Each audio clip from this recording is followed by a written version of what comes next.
Sebelum menonton, jangan lupa like, subscribe, dan tekan tombol lonceng. Selamat menyaksikan. Halo sahabat Eljon, kembali lagi di Eljon Medical Forum bersama saya Cynthia, dan tentunya di Eljon Medical Forum ini kita akan membahas seputar dunia kesehatan. Hari ini kita akan bahas kaitannya dengan anak, karena kita di bulan awal Agustus ini sedang merayakan Hari Anak ya.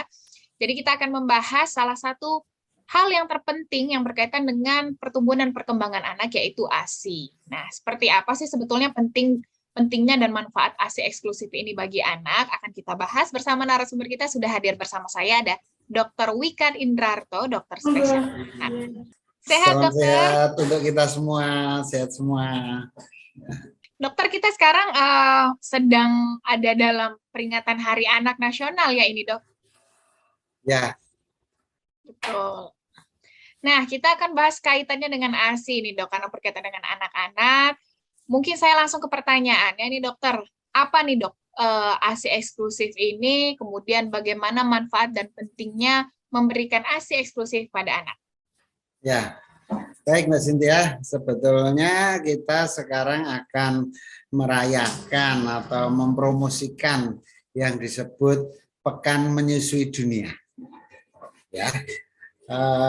Pekan Menyusui Dunia itu diselenggarakan setiap tanggal 1 sampai 7 Agustus di seluruh dunia untuk mempromosikan pentingnya ASI eksklusif bagi tidak hanya bayi sebetulnya, bayi, ibu, keluarga, bahkan masyarakat dan negara. Ya, jadi tidak hanya mendukung supaya kelak bayi akan menjadi anak yang sehat sesuai dengan tema peringatan Hari Anak Nasional yang baru saja kita rayakan, tetapi juga mempromosikan agar kita semua di sekitar ibu menyusui memberikan dukungan agar proses menyusui secara eksklusif dapat berlangsung dengan baik. Ya. ASI eksklusif seperti yang Mbak Cynthia tadi tanyakan memang bermanfaat luar biasa, itu tidak tergantikan oleh produk buat manusia yang tercanggih sekalipun, karena memang ASI eksklusif dirancang untuk memenuhi kebutuhan nutrisi, kebutuhan cairan, kebutuhan kasih sayang yang harus diberikan oleh setiap ibu kepada bayi yang barusan dilahirkan. Ya. Manfaat ASI eksklusif untuk bayi itu sendiri tentu sudah banyak diketahui karena penelitian baik di negara maju seperti di Selandia Baru, di Spanyol maupun di negara menengah seperti Korea Selatan, maupun di Turki maupun di negara berkembang. Laporan terakhir dari Angola dan dari Mozambik itu menunjukkan bahwa bayi yang mendapat ASI eksklusif dari saat lahir sampai paling tidak 6 bulan akan memiliki derajat kesehatan yang lebih baik, tingkat kesakitan untuk penyakit infeksi yang lebih sedikit, bahkan tingkat kematian yang lebih rendah dibandingkan bayi yang tidak mendapatkan. Ya. Selain itu, bayi juga akan terhindar dari penyakit kronis pada saat anak nanti karena dapat dicegah terjadinya obesitas atau kegemukan bayi dan anak dengan pemberian ASI eksklusif. Itu manfaat untuk bayi. Manfaat untuk ibu jauh lebih banyak. Silakan nanti setiap ibu boleh bertanya kepada para dokter kebidanan yang menangani. Manfaat bagi keluarga juga jauh lebih banyak dalam aspek hubungan sosial antara ibu dan bayi, juga dari aspek ekonomi karena tidak mengeluarkan anggaran khusus untuk pembelian nutrisi selain ASI, dan tentunya bagi negara akan sangat menguntungkan karena dengan pemberian ASI eksklusif tingkat insidensi sakit baik pada bayi maupun ibu jauh lebih rendah, sehingga anggaran untuk memelihara kesehatan ibu dan bayi bagi negara dalam asuransi kesehatan jadi jauh berkurang. Begitu Mbak. Oke, baik Dokter Wikan. Jadi kita selain kemarin tanggal 23 Juli Hari Anak Nasional, tanggal 1 sampai 7 Agustus Pekan Menyusui Sedunia ya dokter ya? Ya. Oke, jadi tidak hanya yang merayakan itu bisa ibu-ibu yang menyusui, ya, para ibu, kemudian keluarga dan juga anak-anak. Nah, tadi juga sudah disebutkan oleh Dokter Wikan manfaat yang luar biasa dari ASI, kelebihannya dan lain-lain. Nah, kalau untuk pemberian ASI sendiri, dokter, anak-anak itu dimulai dari lahir begitu ya, dokter ya. Sebetulnya sampai usia berapa, dokter? Sampai mungkin dia minum susu formula. Ya, baik. Jadi setiap anak itu memiliki hak untuk mendapatkan apa yang disebut dengan ASI eksklusif, ya. Artinya hanya ASI sebagai sumber nutrisi dan sumber cairan, kebutuhan cairan bagi bayi sejak lahir sampai paling tidak 6 bulan. Hanya ASI saja. Setelah 6 bulan terus diberikan ASI, tetapi bayi sudah ditambahkan yang disebut MPASI, makanan pendamping ASI, ya. Mulai 6 bulan ASI saja tidak cukup sehingga harus diberi MPASI, dan itu dilanjutkan nanti sampai sekitar 2 tahun. Setelah 2 tahun anak sudah bisa disapih dan kebutuhan nutrisinya, kebutuhan cairannya diperoleh dari makanan. Oleh sebab itu mau diingat, setiap ibu yang melahirkan bayi, mohon kita semua membantu agar ibu dapat memberikan ASI-nya sejak setelah bayi itu lahir, paling tidak sampai 6 bulan yang disebut dengan ASI eksklusif, dan nanti dilanjutkan sampai 2 tahun. Begitu, Mbak Oke. Sinta. Jadi apa namanya, sampai 2 tahun ya dokter 2 ya. tahun, Kemudian nanti ya. ASI juga didampingi oleh MPASI tadi. Ya. Nah, untuk pemberian ASI eksklusif yang tepat nih dokter, seperti apa? Entah itu mungkin dari waktunya atau jumlahnya dan lain-lain, dan seperti apa yang tepat, dokter? Baik, ya. Jadi kebutuhan bayi akan ASI itu sangat personal, sangat individual. Ada bayi yang membutuhkannya sedikit sekali, ada yang membutuhkan banyak sekali sesuai dengan karakter masing-masing bayi. Dari aspek individual. Begitu juga dari aspek usia. Bayi baru lahir sampai 3 kali 24 jam, kebutuhan ASI-nya itu dapat dikatakan hanya beberapa cc. Mungkin hanya 1 sendok teh itu sudah cukup sekali minum. Artinya beberapa tetes saja sudah cukup. Setelah umur 3 hari mulai beberapa sendok, kemudian naik lagi menjadi beberapa mili, dan itu berlanjut nanti begitu sudah meninggalkan usia perinatal setelah 4 minggu, bayi sudah semakin lahap untuk menata ibunya dan kebutuhan ASI akan keluar sesuai dengan yang dibutuhkan bayi. Ya. Meskipun demikian, beberapa ibu mengalami kendala dalam proses pemberian ASI dari awal, pertengahan maupun pada akhir, ya, karena setiap ibu punya problem medis masing-masing. Ada ibu yang saat hamil sudah mulai kurang sehat, sakit-sakitan, terinfeksi, tekanan darahnya tinggi, bahkan melahirkannya mungkin tidak mudah, ada kesulitan dan sebagainya. Namun demikian, setiap ibu yang sudah melahirkan bayinya otomatis mulai memproduksi ASI-nya, dan kita semua di sekitar ibu diwajibkan untuk mendukung agar ibu yang meskipun masih kurang sehat karena proses melahirkan yang begitu mungkin melelahkan, mungkin sakit, mungkin ada kendala, tetapi ibu itu diharapkan tetap kita dukung agar proses pemberian ASI eksklusifnya dapat dimulai segera setelah bayi itu lahir. Begitu. Oke, baik.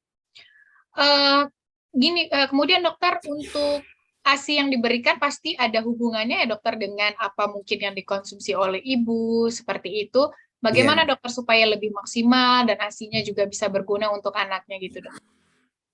Baik, jadi memang apa yang dikonsumsi ibu, partikelnya mungkin juga akan keluar dari puting dan terserap atau terteguk oleh bayi baru lahir. Oleh sebab itu, ibu yang menyusui memang memerlukan kehati-hatian untuk mengkonsumsi menu, terutama menu yang terlalu mengandung rempah-rempah cukup banyak, mengandung bumbu-bumbuan banyak, diharapkan memang tidak berlebihan, misalnya pedas, misalnya mengandung partikel rempah dan sebagainya. Begitu juga ibu yang memiliki riwayat alergi. Ibu yang memiliki alergi terhadap protein tertentu, kandungan protein yang ditelan akan juga menimbulkan kekambuhan alergi pada ibu, itu juga mungkin akan terbawa kepada bayi.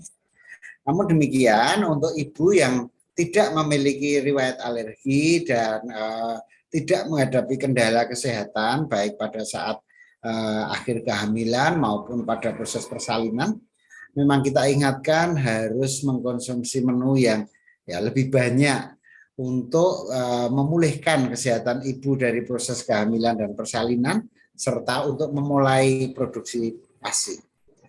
Banyak ibu yang melahirkan mungkin melalui sebuah operasi yang tidak ringan, misalnya operasi sesar, ya, maka segera setelah bayi lahir, ibu tentu memiliki 2 tugas penting yang tidak mudah, yaitu untuk segera mempercepat penyembuhan luka operasi dan mulai memproduksi ASI. Nah, oleh sebab itu, ibu yang mengalami kendala seperti itu, kita semua, suami, keluarga, dan orang di sekitar harus mendukung agar kebutuhan nutrisi, kebutuhan cairan ibu tersebut harus terpenuhi dengan cukup memadai agar luka operasinya segera pulih, ASINya segera diproduksi dalam jumlah cukup, sehingga kebutuhan bayi akan dapat terpenuhi. Begitu. Baik, dokter.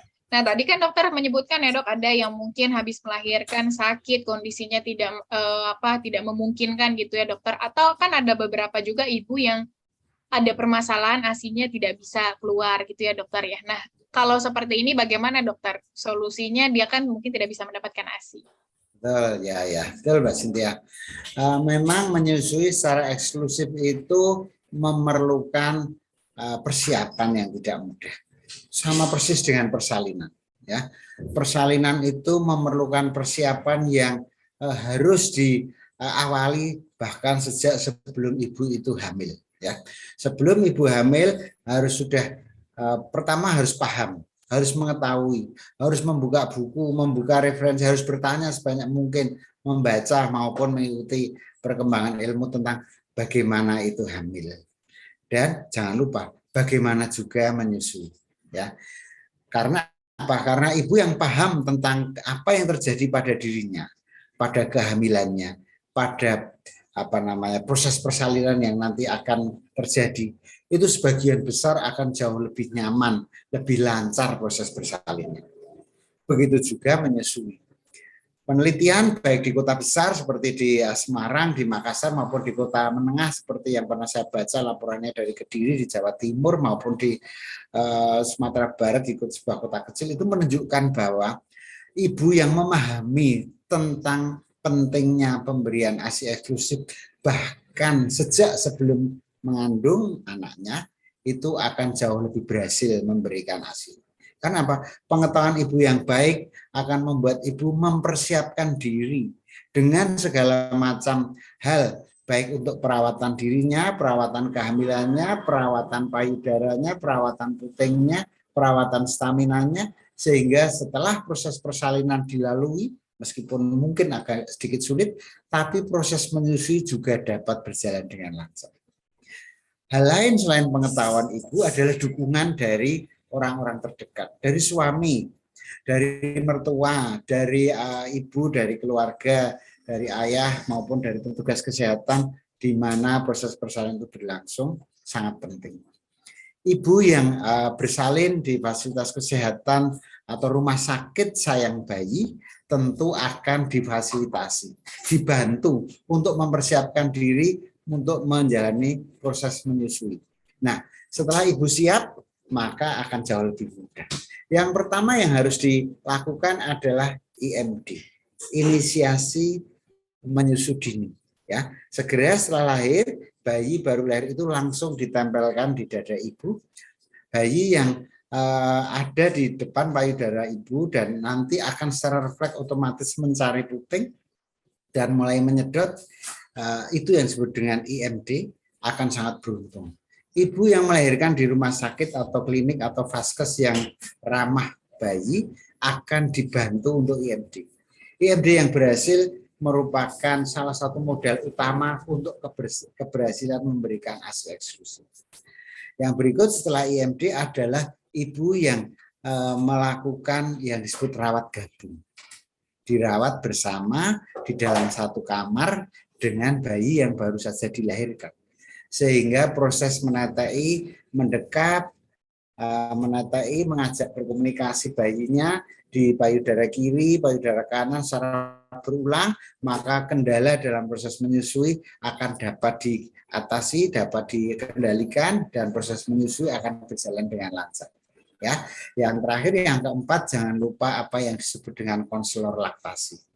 Setiap ibu hamil, terutama pada akhir kehamilan dan pada sekitar persalinan dan pada kehidupan bayi awal, sebaiknya didampingi oleh seorang konselor laktasi.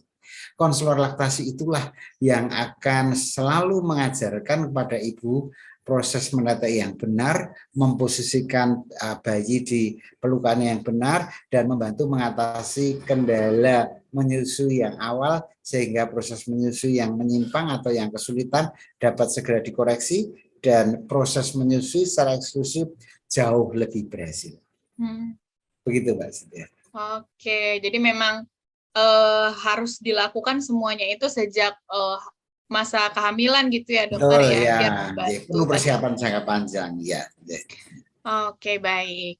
Nah, kemudian dokter, untuk pemberian ASI ini sebetulnya kalau misalnya bagaimana, maksudnya tanda lapar pada bayi atau sudah cukup, kan dokter kadang-kadang mungkin ada ibu-ibu yang baru yang mungkin belum mengetahui gitu ya dokter. Ya. Kalau misalnya diberikan berlebihan, seperti apa dokter, atau bagaimana nih untuk mengetahui tanda-tanda kapan yang tepat?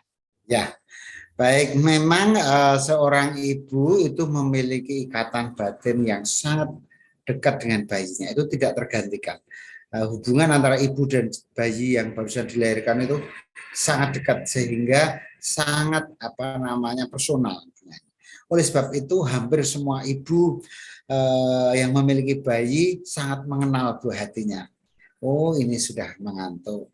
Oh, ini sudah lapar. Oh, ini sudah bosan, dan akan dilakukan tindakan dengan tepat. Kalau mengantuk ya harus ditidurkan, kalau lapar harus dikenyangkan, kalau bosan harus dialihkan, dan sebagainya. Itu yang idealnya terjadi.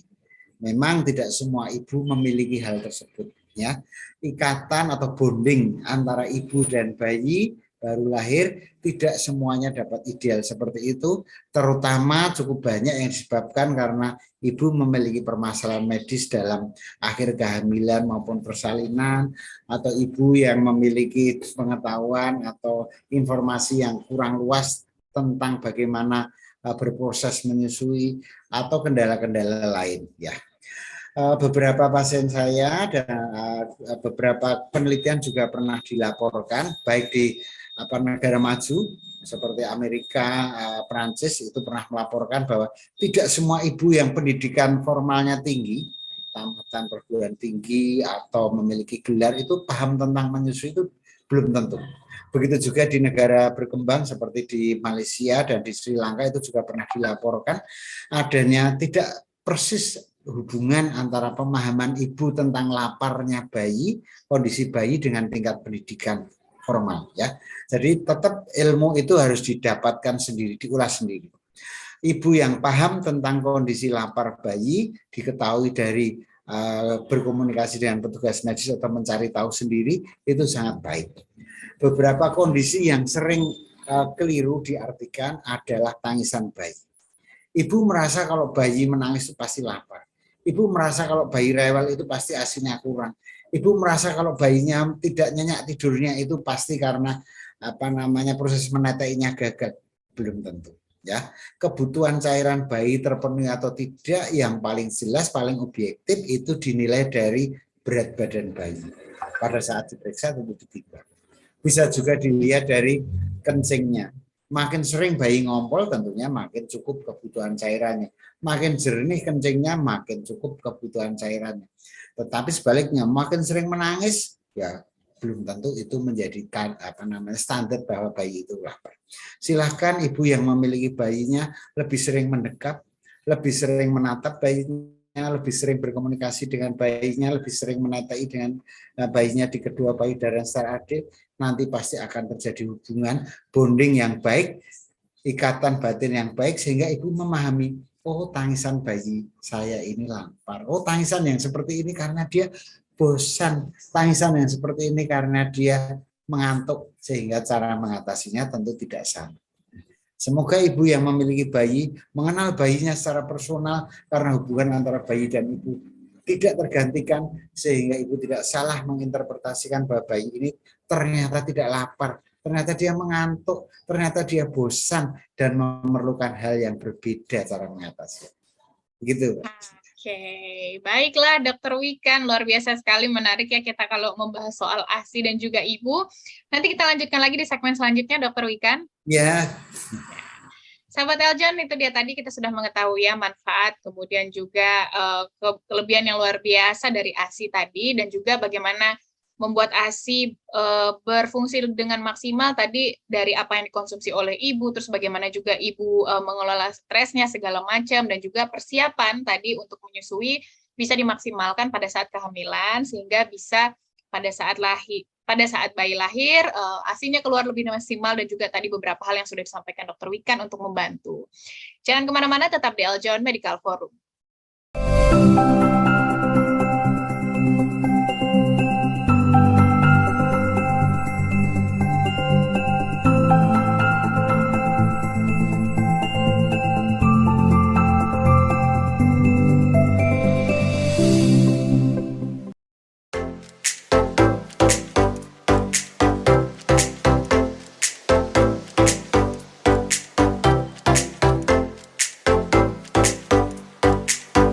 Kalian udah pada nonton kan? Nah, sekarang giliran kalian untuk tekan tombol subscribe, like, dan juga tekan tombol loncengnya. Dah!